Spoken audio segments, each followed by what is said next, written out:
Welcome to this episode of the Revenue Riders with Drew Noel and Jason Saltzman, brought to you by our unofficial official sponsors, Live Data Technologies and SCS Cloud.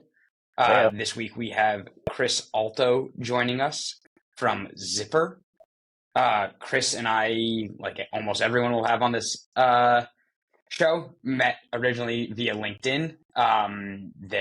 Chris is building the Zipper, which is an all-in-one platform for growing your health, wellness, and fitness coaching business on the internet. Chris, thanks for joining us. Thanks so much for having me, guys. Great to be here. Yeah, killer to have you here, Chris. Awesome.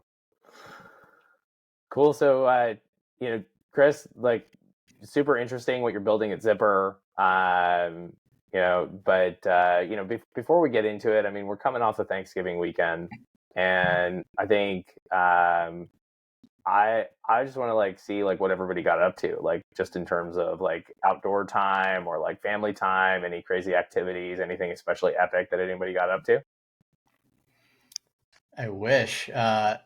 We had about 12 people over here. My fiance is an amazing plant-based cook, and so she cooked all sorts of food for people who came over. My buddy who came last year insisted that he bring a turkey, so it wasn't fully plant-based, but it was close. But it was great. It was a lot of fun. And then I'm based out of Boulder, and so we got about 6 inches of snow. So then I did a long treadmill run, which was brutal, but it builds character, so it was great. How about you guys? Nice.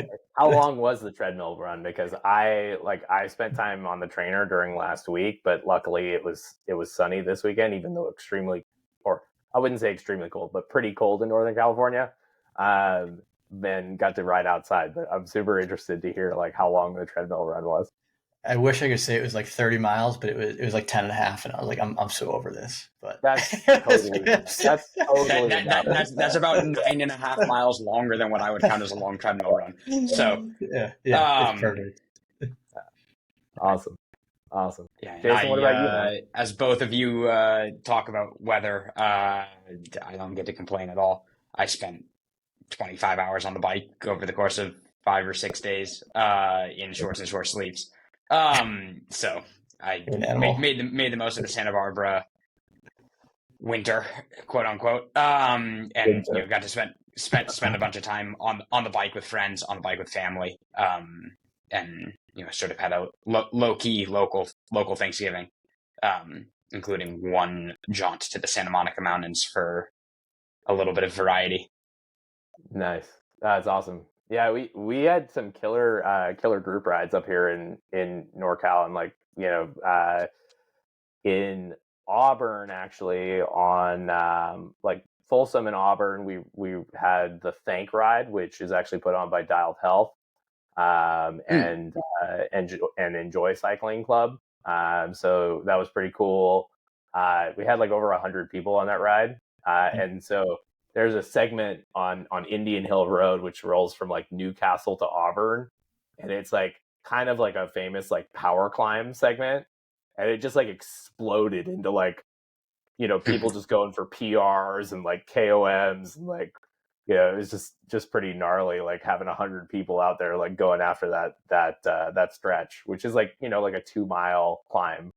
So that was fun. And then actually a plant-based Thanksgiving for me too, at my cousin's place. So that was cool. And then we had the River Ride Worlds, which is basically the local river ride in Sacramento. It's kind of, the river ride itself is pretty famous because you get a lot of top end riders, and racers in the community riding that. But then Worlds, is basically the championship for the year. So there were maybe 80, 85 people out for that on Saturday, and I finished with the bunch. I was not even close to the pointy end of the peloton on that, but I definitely finished with the bunch, and then went out and did another 3 hours afterwards. So I did 111 miles on Saturday, and then was just completely wasted yesterday. Like I ended up doing a coffee ride in 30 some degree weather in the morning. So it was like, whatever, but good times all around, and actually a really solid training week overall, considering the extra time. So it's awesome. What are you riding? What sort of hardware you have? My bike? Yeah. Tarmac S-Works. Like, Nice. yeah. So that's it's a great whip. So fun times, and honestly, it was sunny all week. So that was great. I'll take it. It was pretty already a win. Yeah, it was sunny. Awesome. Very cool. Very cool. So, Chris, also understand that you are an Ironman. Super interested to hear your thoughts, and jumping into the conversation. You've been in revenue, you've been in go-to-market, sales, and also now, like, as a founder, building a company. Like, super interested to hear, kind of where your journey started. Like, in terms of becoming an athlete, and how that maybe correlates to your journey as a business person. Yeah, for sure. So, I think I've always been very into fitness and health and wellness. I'm like a certified yoga teacher, and I've always just I can't think straight unless I've gotten my exercise in the morning. And so, with that being said, the idea of doing Ironman was like totally out of the question for me. If I were to look back 3 years ago, like running more than a mile was just completely absurd to me. I couldn't really swim. I could ride a bike. I could suffer through like a spin class, but in terms of like doing a 12-hour race, it was just, there's no way. But I was listening to a podcast, and I forget who it was, but I heard somebody talking about the concept of internal versus external locus of control. And it's this idea of essentially shifting your mindset, the way you view things, from I can't to how can I? And I think in my mind, I was like, I can't do an Ironman. There's absolutely no way. Like, I'm not fit enough. I don't have time. I don't, whatever. But when I heard that, I've always thought like, hey, I'd love to do an Ironman before I'm 40. Now I'm 31. At the time I was 30. And so I kind of reframed that problem in my head around, how could I do this if I were to be able to do this? Well, I can't swim. So maybe I can commit to swimming 3 times a week, and I can get a coach. And I don't like to run. Well, maybe I can start running 1 mile, and then the next day I can run 2 miles. Next day I can run 3 miles. And I don't know how to program. Well, again, maybe I could get a coach, ask somebody who's been there and who's done that. And as I started to break it down, I'm like, this totally isn't impossible. It's just, I'm just afraid. And so that was something that really changed my mindset and allowed me to go out and, do the 20-hour training weeks and go and suffer for a 12-hour race. And I think it's very similar with business, because there's often these huge milestones or tasks that we're given, whether it's you're starting a company, or you have a big sales quota, or you have some massive KPIs that you need to hit as a revenue leader. But I've found it to be very helpful if I kind of take a step back and really just ask, how can I do this? Is it physically impossible? Like me dunking a basketball is probably physically impossible, or running a 3-minute mile is probably physically impossible. But there's usually things that you can figure out around how to be more strategic with your thought process to actually achieve things that we didn't really think were possible. Yeah, in terms of that breakdown, I mean, what were some of the like initial pieces that you found? Like did you scale that? I mean, was it almost like an inner quarter like ramp, like within a sales like quota approach, or like how did you find that kind of being broken down initially, and as you stacked on top of that, what were some of the things that you learned? Yeah, I think one of the biggest things is just going out and talking to people who have been there and who've done that. So like I went out and talked to people who had done an Ironman and understood, where did you start? What did you do differently? How would you change things? Similarly with starting a company, seems pretty impossible. And there's a lot of things that are going to be roadblocks along the journey. But talking to people who have been there, finding mentors, finding community, that has been extremely helpful for me. So like from the Ironman standpoint, talking to Iron men and Iron women and understanding, what is the amount of training that I need? Who should I talk to as a coach? What were your biggest mistakes? How do you do nutrition? And really just like trying to understand how to avoid the mistakes that they made. And same thing with, being in sales or being in revenue ops or being in startups and founding a company. Just go find people who have done it and ask the questions that, you think might be dumb, but probably are pretty smart to ask. That's awesome. Awesome. There, no dumb questions if you learn something. Exactly. Absolutely. And Chris, in terms of that breakdown and that approach, what were some of especially like, because I'm just going to call myself out on this. I'm a terrible runner. I'm a terrible swimmer. I like really, and I'm really impressed with triathletes in general because of just the total well-rounded approach to athleticism. And I cross train with CrossFit, so like I can appreciate that. But I have, almost always like, I like the short format of it, right? Where it's like, okay, cool. Like I have to do this intensity, and, even an endurance workout in CrossFit, like kind of correlates to my specialty on the bike, which is of course criterium racing. So sort of like, you're never going to go more than like, if I was like at the very top end, even as a master's athlete, it's like 60 minutes. That's all. Like, that's all I'm suffering for. Whereas like, an Ironman, like that is upwards of like, in the middle range, it can be like 12 hours, 14 hours, right? Like that's the level that some athletes are taking to complete those challenges.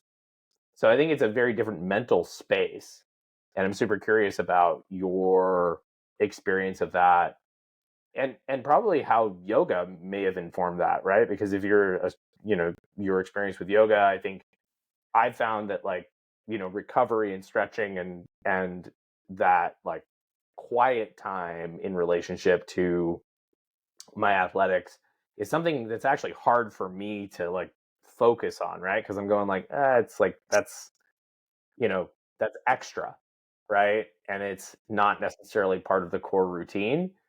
And I'm super interested to hear your perspective on how those pieces potentially inform each other, or if they do, and how that maybe also relates to kind of the overall journey of, like you said, like building a business and taking that time or that extra space in order to think almost strategically about the approach, as opposed to, I just have to like execute all the time.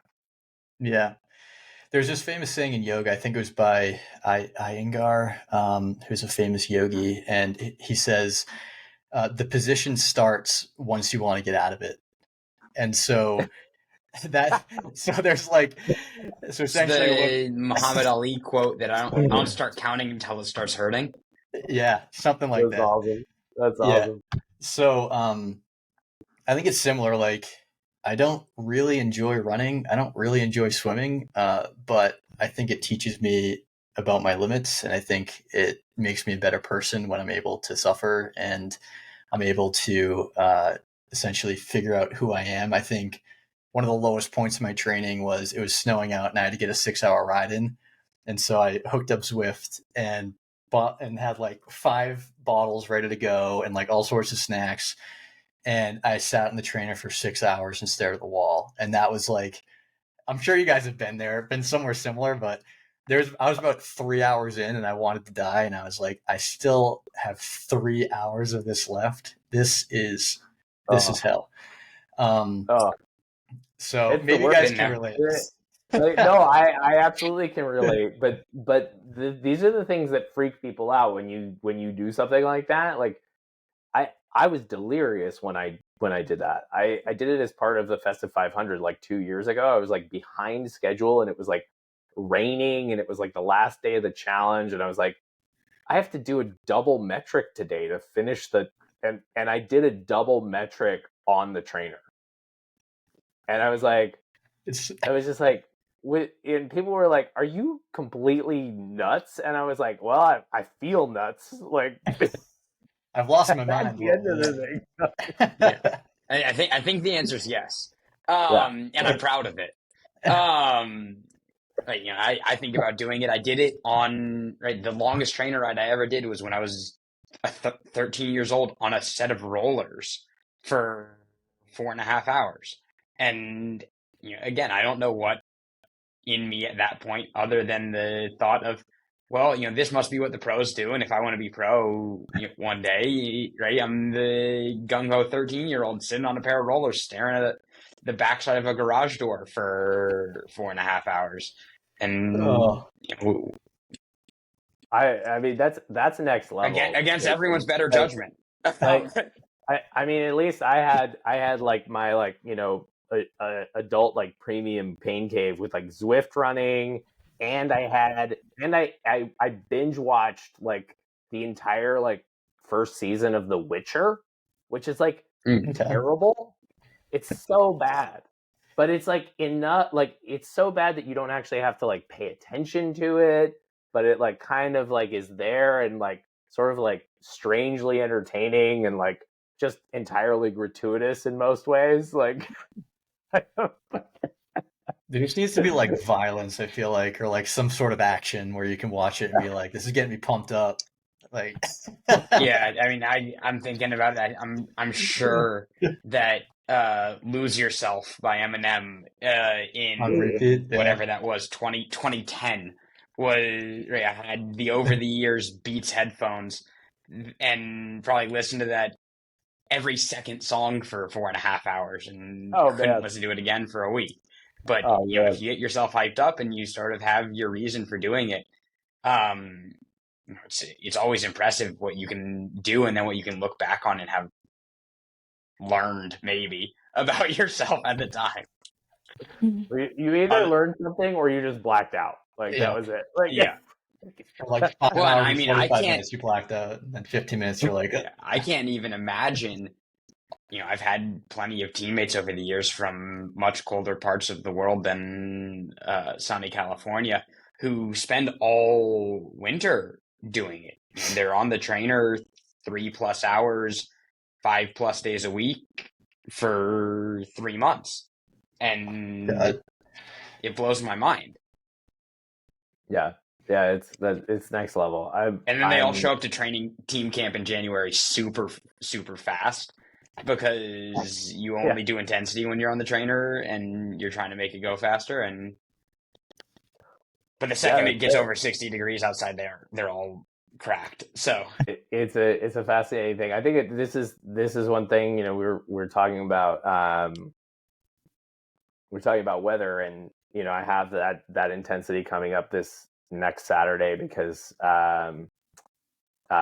it's going to be actually, on that point, Chris, you and I were chatting before the show, like on California International Marathon is going to be here in Sacramento this next weekend, and it's also supposed to rain. So it's kind of like, I don't know. I keep checking the weather, and it's like rain, no rain, rain, no rain. But depending on what happens that day, I'll either be, cutting the time in half and sitting on the trainer, or I'll be outside for a long ride. But no, I think that aspect, I mean, I think in terms of the duration of things, and right, like we notice that in training, we time block in different ways, and I've noticed that for myself as a general go-to-market, and RevOps, I would say generalist, and then also as a revenue leader now, I notice that time blocking is especially effective for getting after a particular goal, or doing outbounding, or getting through like my pipeline or things of that nature. And I'm curious, in building Zipper, I think what's fascinating is, it's a platform for individuals who are building wellness businesses, who are building coaching businesses. And I'm interested to hear what you've been building that maybe helps individuals, ramp and manage and confront those aspects of building their business that, maybe as a coach, they're approaching scenarios for their clients that, involve periodization, time blocking, scheduling, things of that nature that of course goes into every single program, but also like, how does that relate to, the features and solutions that you're potentially providing clients in order to ramp more effectively in their business lives? Yeah, so I can take a step back and kind of explain how we got here. So Jason and I connected, that had to have been like a year and a half ago, Jason. Yeah. But at that time, we were building a marketplace to connect endurance athletes with coaches. Cool. And it sounds like a great idea on paper. We found it was much harder to actually do. Marketplaces are really difficult. You have 2 customers, you have twice the marketing effort. You have to, build supply and then layer in demand. There has to be just enough, but not too. They're very hard. So that's why marketplaces are such great businesses if you can pull them off. Yeah. But through that process, talked to a ton of coaches, talked to a ton of physios, talked to a ton of dietitians, gym owners, all these people who are in this like business of health and wellness. And we continue to hear just around the fact like my time is extremely important because I provide a service. And, I'm amazing at my craft, but I don't want to spend time operating my business or figuring out how to grow my business or becoming a digital marketer on the side. And so we kept hearing this over and over again. And we kept hearing how the tool sets that were out there were subpar. People weren't super pumped with them. They didn't have great support. They hadn't really innovated in a while. And so we thought, okay, well, maybe there's a bigger opportunity here. We can build a SaaS platform that can bring everything a fitness, wellness coach needs into one place, make it super easy to use, layer in AI to help with a lot of the, the content creation on social media and with blogging and with emails and with text messaging to save them time, to give them time back in their day. And ultimately, each hour they can get back in their week is an hour they can spend with an athlete or a client and grow their business. So that's how we got to where we are today. And yeah, so now we're building this all-in-one suite that's powered by AI to bring all the tools that you need as a business owner to one place, ideally to save you time, to help you grow, and to, at the end of the day, like we believe that this is the way that we can make the world more fit and well is by empowering the people who are on the ground floor with better technology. Because, they could have such a bigger impact if they get more time in their day. So absolutely. I mean, it's effectively RevOps and go-to-market ops for coaches and wellness professionals, which is super legit. I mean, just in the conversations I've had with my coach, I mean, he's like, yeah, I don't want to spend my time like figuring out my stack. I need to be spending my time writing.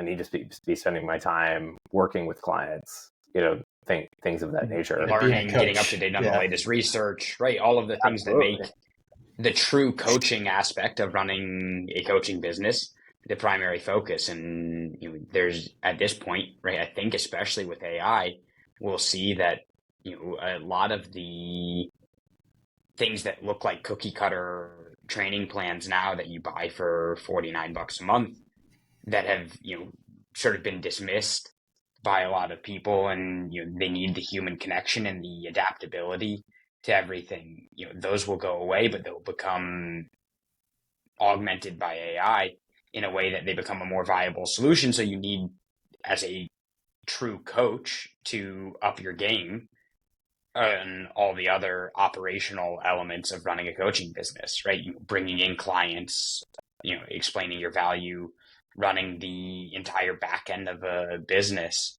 are all things that are way too time consuming if you're trying to coach 30 athletes at $200 or $300 a month in order to really bring in a sufficient amount of revenue. Yeah, absolutely. It's super. I think this is a fascinating problem as well, and I think it kind of speaks to that aspect of scalability. Chris, interested to hear what you found with customers of the platform. as they are running their businesses, I mean, so much of coaching, and this is just my experience from having coaches in all sorts of parts of my life, including personal, athletic, and professional. But I mean, maximizing that human factor is really, I mean, at least from my experience, is the most valuable aspect of having a coach, right? I mean, yeah, like to Jason's point, I mean, we can download cookie cutter programs. We could potentially use an automated training tool like Zwift, Training Peaks, or Trainer Road, things like that. I'm sure there are ones in the swimming and running space as well, that are similar. But in terms of the maximization of the human element, that's really the promise, I think, of AI in business overall, is handling those operational functionalities so that you can get to a place, and also content functionalities, hopefully in a way that is meaningful and still allows for genuine creativity, but also like the freeing up of that time is so important when it comes to just doing real business, and also probably like maximizing the learning that's potential within the experience as well. So interested to hear like what you've seen from customers in terms of users of your platform, and also like any potential examples you've experienced firsthand in that capacity. Yeah, I mean, I think to your point, the goal is to free up time and to let coaches and people who are working with people actually, help people. Like that's their goal. You can use AI to build you a program, or to do a lot of the tedious work that you don't want to do. But at the end of the day, it's like, how do you free up their time to spend with their athletes, with their clients? In terms of specific examples, I think the biggest thing that we've seen, kind of a parallel to, I used to work at HubSpot, that we saw there was like this idea of using 10 different tools to manage your business. And so how can you, as opposed to having to use, Wix for your website, and then having to use something for your payments, and something for your training, and something for your email, and something for your texts and communication that way, how can you bring it into one place? And then make it super easy to use and intuitive. So we're taking a lot of inspiration from there as well. And so we've had a lot of folks move over from like the Wixes, the Squarespaces of the world, get onto one platform, manage their payments through us, and ultimately free up time to take on more athletes and grow their business. So yeah, it's in the early innings, but I think we're really excited about where we're going to go with the product and fulfilling that mission. Super cool. Awesome. And I mean, I think one of the things that you said earlier that really resonated with me was, this is a way in which you can help bring health, wellness, and fitness to more people by allowing the people who are practitioners in this space to get out there more effectively and help more people without having to, get so stuck on the things that, are probably hurdles to scale.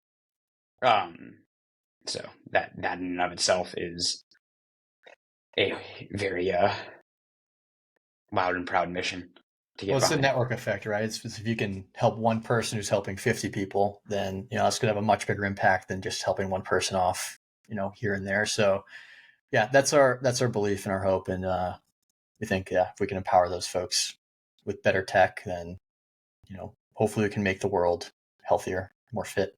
I'm super curious on that point.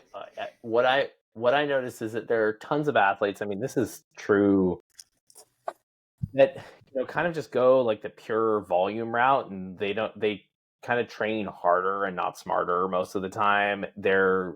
I think there's an aspect of almost, I don't know, maybe I'm being like maybe it's too much, but it's almost like toxic soloism, like if you will. Like it's like sort of like, okay, cool, like oh well, I'm not gonna like avail myself of help. I'm gonna just like kind of keep hammering at it and like figure it out. And I mean, of course, there's an economic aspect to that as well. I mean, I think, anybody who's able to like afford a coach in the first place or has the motivation to figure that out as well, like, within their existing budget, if, regardless of like that size, or the funds that are there, I think those are interesting factors. And what do you see as like the greatest potential to democratize coaching, right? Or really make it more accessible to people or convince individuals, right, of the aspect of, taking advantage of a coach or availing themselves of those services? Because I mean, it's been integral to my overall approach to the sport, and I don't really know how it would be anymore if I didn't have my coach, because he's become a dear friend. And it's like that's almost more important to me now than like the programming and things of that nature. But it's really more about the overall strategy, the teamwork that we do together in order to really continue my experience as a competitive cyclist. And super interested to hear like what are some of those early things that maybe where is that tipping point for people to get them to avail themselves of that help? Yeah, I mean, I think you can go and buy a training plan, like you said, on Training Peaks, or you can ask ChatGPT. But at the end of the day, like AI doesn't have empathy, and you don't really have accountability with that, and you don't have customization. So to your point, it's like, how can you free these folks up to like a lot of the tedious stuff? Maybe there can be help with programming or based upon your last week of intensity, helping the coaches program more effectively and faster. But I think at the end of the day, it's like, how can you help them be more human and help people, and be that person you can talk to after you get off of a 6 hour training ride, and you're not feeling great, or you just did a workout and you didn't do as well as you thought you'd be. Like, that's where coaches really come in. And also from an accountability standpoint, like, having somebody check in, give you comments, continue to improve and customize things for you. Like, that's where coaches are so effective. So yeah, the question that we're trying to answer is how can we free them up to spend more time directly working with their athletes and with their clients, and make a lot of that make them more effective with a lot of that tedious work that they don't really want to be doing. Yeah, absolutely. It's also wherever somebody's specialty, and when you are a practitioner of coaching and wellness, like you're interested in spending your time doing that and helping people with that, as opposed to being like, yeah, I'm gonna like write another email to promote XYZ, or simply like send out the weekly like programming or nutrition plan or whatever, right? Like those things can largely, and I think that's a point where templatization, like Gen AI, like can hugely help, right? I mean, just in terms of, especially if there's points of optimization that potentially can be honed down in terms of their effectiveness, right? And tracking the engagement there, I think that's the feedback loop, right? Where, and I'm interested from your perspective, like, and I've had a couple of these conversations, I've been listening, but the feedback loop that we see in like things like ChatGPT or it's sort of like very basic, right? It's like a thumbs up, like, or a thumbs down with like a comment here or there. But really, I mean, and then you see it with some coaching platforms where it's like, okay, well, you didn't make your targets, or you did, or you relative power output compared to like the target power output, whatever. Super interested to think about that in terms of, or like hear your viewpoint about it in terms of the approach to potential feedback loops, or where there could be greater traction for either real time or long-term statistical feedback in terms of the efficacy of coaching, efficacy of athletic performance, and increased athletic performance. Or even right on the front side of things, thinking about it in terms of the stickiness of someone starting a program, right? You don't think about it from the standpoint of those of us who are already bitten by the bug and can't get through our day or can't get our day started without doing a little bit of exercise. You think about it in terms of the people that are just starting their athletic career or just restarting their athletic journey, and how that might, how a human in the loop, to use AI speak, really, helps keep people accountable to not just themselves, not just some screen, but to other people. Yeah, I mean, when you talk about that, I think a lot about the idea of like how I was before I started getting more serious about running. It's like, I can't run more than a mile. Well, it's probably because I'm going way too fast. So like the idea of the 80-20 rule was really helpful for me. And I think to this point, being able to have those feedback loops, like more gently ramp people who might not yet be at a point where they can go out and go for a 5-mile run or a 10-mile run or whatever. And yet still, encouraging them to keep going. But I think a lot of times people were getting started, and I'd be interested to hear your guys' opinion on this. They just do too much too fast, or go too hard too fast, and they need to just like take a step back, go nice and slow, and start ramping things up. And so there's a way that AI could detect that, or could take your baseline and then could help you with programming that way. I think that would be pretty interesting. Yeah, I totally agree. It's a point of I'm super fascinated in the concept of it in terms of competition, right? Because so often I'll speak to my original experience of like, getting into crit racing, as a master's athlete, having ridden bikes a bunch as a kid, but in my early career, completely giving it up, right? And like not touching a bike for I can ride 100 miles. Like I must be pretty fit.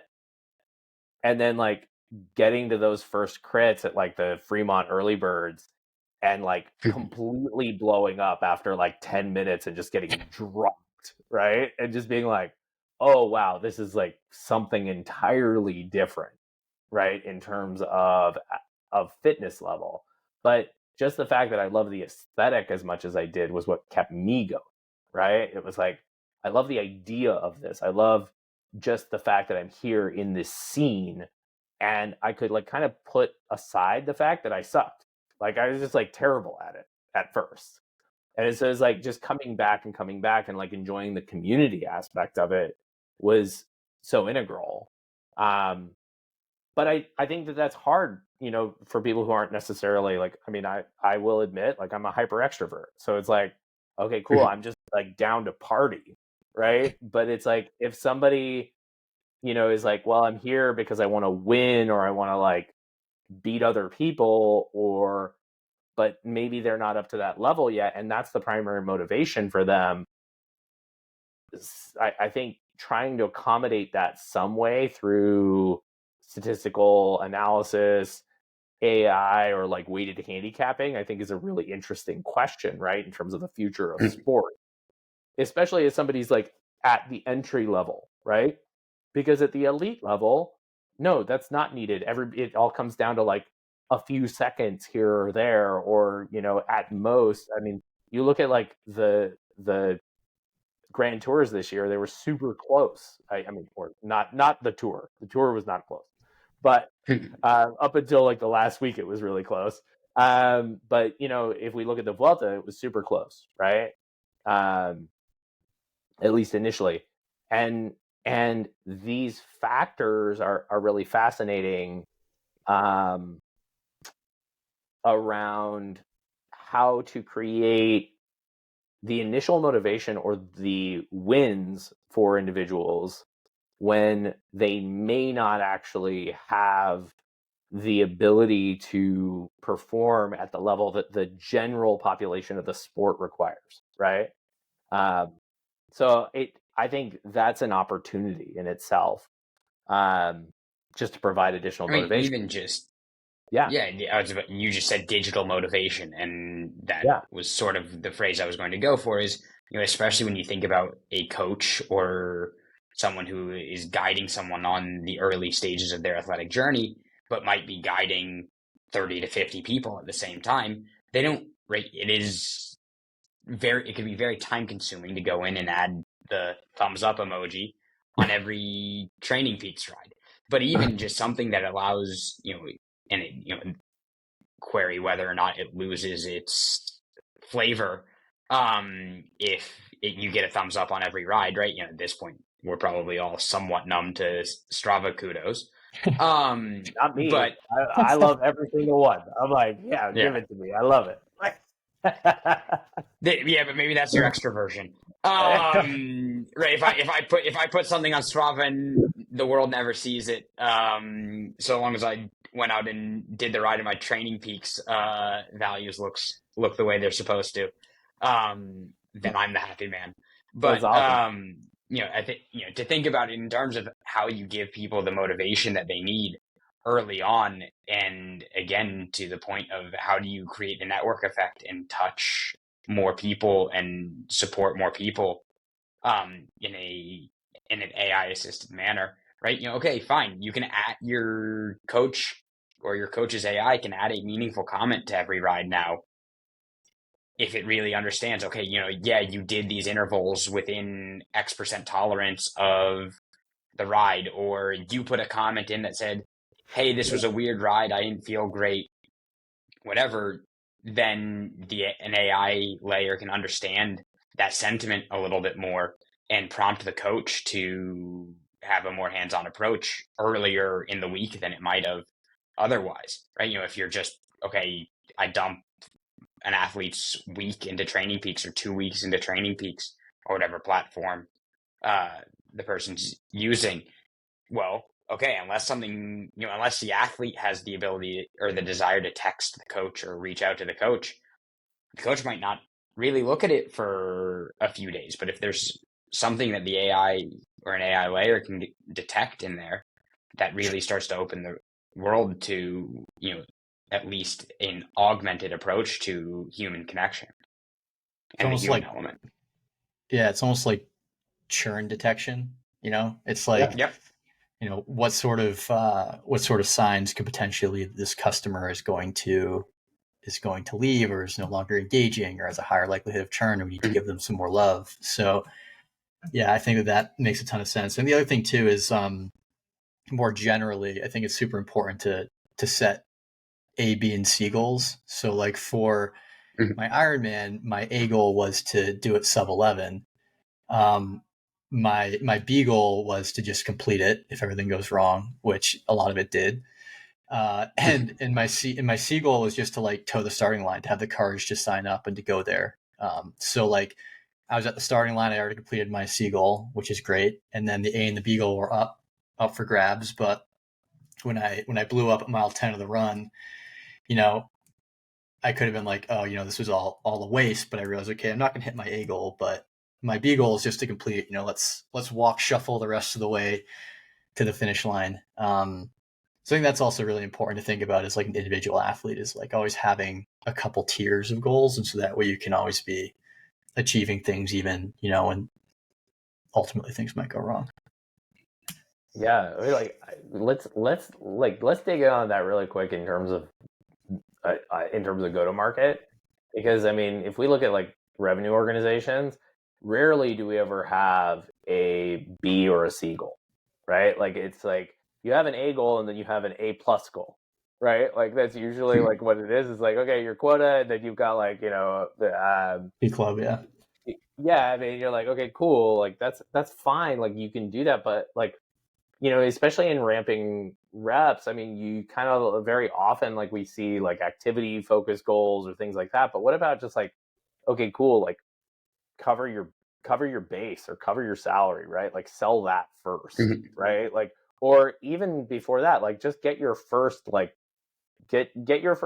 fully viable op in the pipeline, right? Like, and kind of celebrating that or hyping that and like benchmarking that against an overall leaderboard, right? Or kind of like showing that privately in terms of an analysis, in terms of, coaching and feedback from a sales management perspective, I think is something that doesn't get done enough right? It's sort of like, okay, well, you either make your quota or you don't, or you have like 2 quarters to like fully ramp and like kind of be productive, but beyond percentage to attainment. And I'm curious about your thoughts on this, Chris.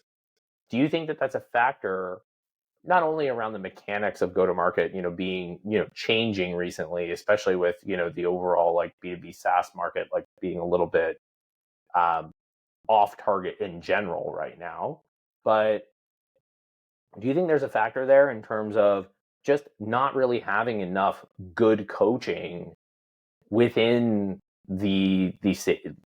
within sales organizations, right? Like really being able to set those like B and C goals, like you said, to actually bring somebody to a place where they could potentially attain quota, as opposed to like, I think I've seen like crazy numbers, like, 20% of people are making quota, or, it's like, well, that's ridiculous. I mean, that also could be, again, like a target setting aspect, and, really like thinking about, setting quotas and setting growth plans effectively from a top down perspective, and doing it intelligently bottom up.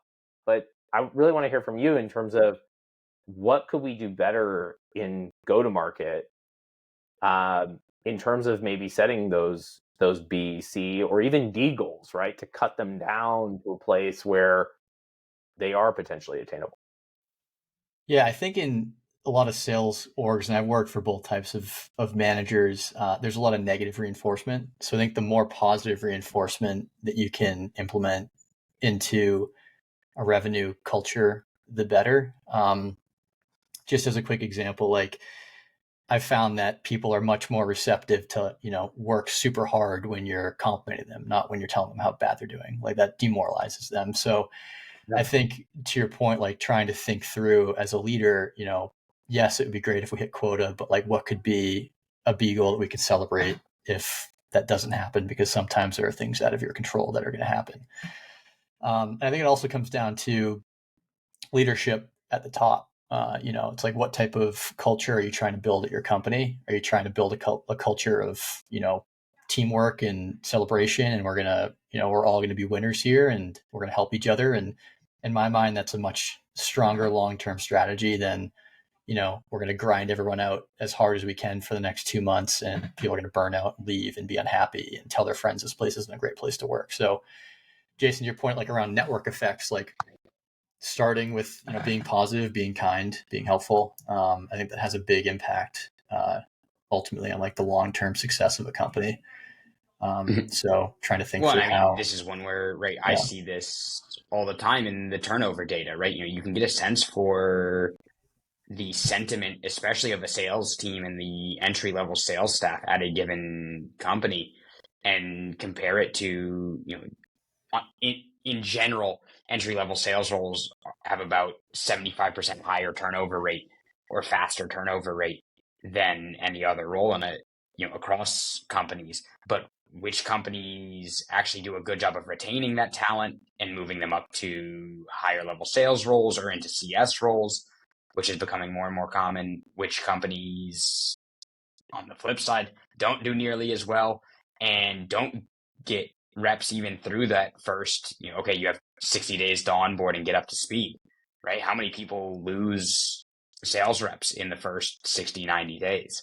And really understanding, that at some level, it's the culture that you build around these people and around how you support these people that gets anyone to a goal, whether it's a B2B quota goal or even just the stickiness of getting someone to build habits around health, wellness, and fitness, right? How do you coach someone effectively to support them to get to the point in their journey where they can start to make their own decisions and guide their own path a little bit more? 100%. Honestly, Chris, if you have anything like that you would especially like to, have our listeners or those individuals checking out, like clips on LinkedIn, focus in on in terms of, your approach to your own building of a business, your own training. Is there anything that you'd like to, especially drive home or leave our listeners with? Yeah, I'm going to go back to the 80-20 rule. So a lot of times, I think if you're in a startup, especially if you're in like a high stress sales role, high stress revenue generation role, like you can always be in zone 4 or 5, you can always be sprinting, and it's just not sustainable. You're going to get injured, you're going to burn out. So I think what's been helpful for me to think about in relation to like athletics is like try to spend 80% of your time in zone 2, like be consistent, work hard, but zone 4 and 5 where you're really sprinting and really going all out, that should still happen, but it should happen in small amounts.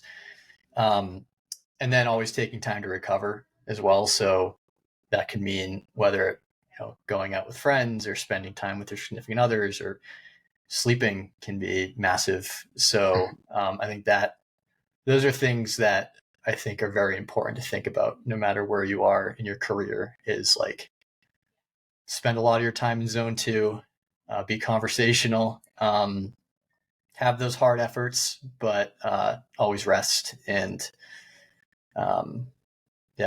you won't burn out and you'll be much more effective in the long term. Super cool. Super legit. Awesome. Chris, thanks so much for joining us, man. It's been really cool. I'm actually super thrilled to see like where Zipper goes. Really appreciate you like spending time with us today. And honestly excited for all of your customers and their continued success. And your customers, their customers. Exactly. Right? The network effect, right? The network effect, right? So how do we get more people on bikes? How do we get more people moving and laying the foundation for all the other great things that they can do when health, wellness, and fitness is taken care of? Super cool. So thanks again, Chris. Thanks, Jason, as always. Super rad. And thanks again to SCS Cloud and Live Data Technologies, our official, unofficial sponsors. And Chris Alto. One of these days we should at least like get little logo backgrounds or something. Working on all the infrastructure. Yeah. Awesome. Very cool. Thanks again, Chris. Really appreciate you jumping on and spending some time with us today. Yeah, likewise. Appreciate the time. Cool. Yeah, absolutely. Cheers, everybody. Thanks so much. Revenue Riders out.